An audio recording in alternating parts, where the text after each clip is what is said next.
એક ડોક્ટરે જણાવી સત્ય હકીકત તમે પણ સાંભળો.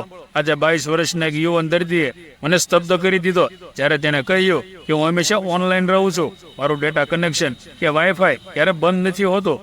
જાગતો હોઉં ત્યાં સુધીમાં દર 10 થી 15 મિનિટે હું મારા મેસેજીસ અને સોશિયલ મીડિયા એકાઉન્ટ ચેક કરતો રહું છું. I was literally shocked. મેં મારી યુરોલોજી સારવાર ઉપરાંત સોશિયલ મીડિયા ડેડિકેશન માટે મેં તેને કોઈ મનોચિકિત્સકને મળવાનું તો કહી દીધું, પણ તેની આ કબૂલાતને મને વિચાર તો કરી દીધો કે આપણે સૌ ઓનલાઈન શું કામ હોઈએ છીએ. એ જાણવું બહુ જ જરૂરી છે કે આપણે કન્ઝ્યુમર છીએ, ક્રિએટર કે પછી કોમ્યુનિકેટર.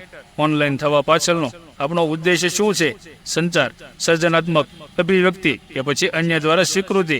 એવા બહુ ઓછા હોય છે જેમના માટે સોશિયલ મીડિયા ફક્ત મનોરંજનનું સાધન હોય.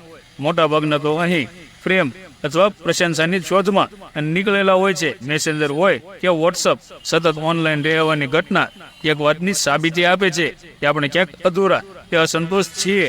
એક સાવ અપરિચિત અને ભ્રમક વિશ્વમાં આપણે સતત ઝંખ્યા અને શોધ્યા કરીએ છીએ. પ્રેમ, સહાનુભૂતિ, વહાલ, વખાણ અને સન્માન.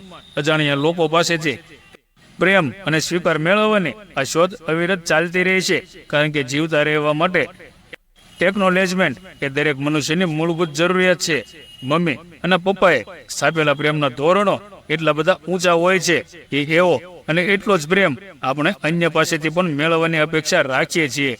પરિણામે રિયલ અને વર્ચ્યુઅલ વિશ્વમાં આપણે સૌ લવસિક બનીને ભટક્યા કરીએ છીએ અને શોધ્યા કરીએ છીએ એક એવો સથવારો જે આપણને અખૂટ, અવિરત અને અપેક્ષા બહારનો પ્રેમ કરી શકે.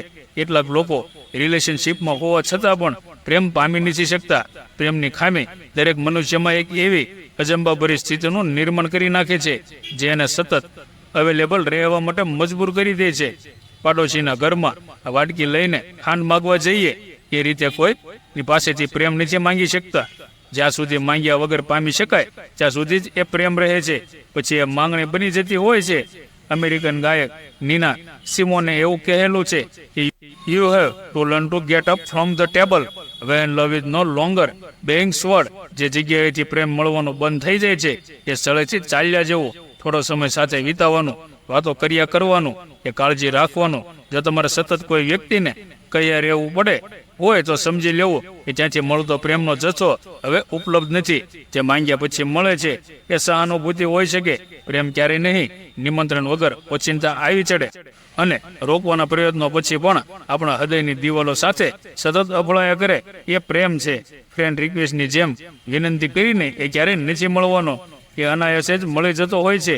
સૌથી અનપેક્ષિત જગ્યા અને વ્યક્તિ પાસેથી શોધવાની કે પીછો કરવાથી જે ક્યારેય નથી મળવાનો.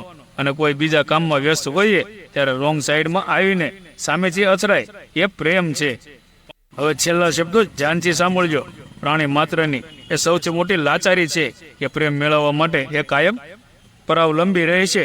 અને જો પોતાની જાત કરતાં પણ વધારે પ્રેમ કરનારો તેમને કોઈ મળ્યું હોય તો એ ઈશ્વરની મહેરબાની છે. એવા લોકોને મહેનતથી નથી મળતા, કિસ્મતથી મળતા હોય છે. એમનો હાથ ક્યારેય ન છોડવો, કારણ કે કેટલાક ગમતા હાથ છૂટ્યા પછી હથેળીઓ કાયમ માટે ખુલ્લી રહી જતી હોય છે અને આસપાસના દરેક સંભવિત ઉમેદવારને પૂછ્યા કરતી હોય છે કે થોડો પ્રેમ આપશો. તો મિત્રો, કેવી લાગી તમને આ સ્ટોરી કમેન્ટ કરીને જરૂર જણાવજો. જય શ્રી કૃષ્ણ.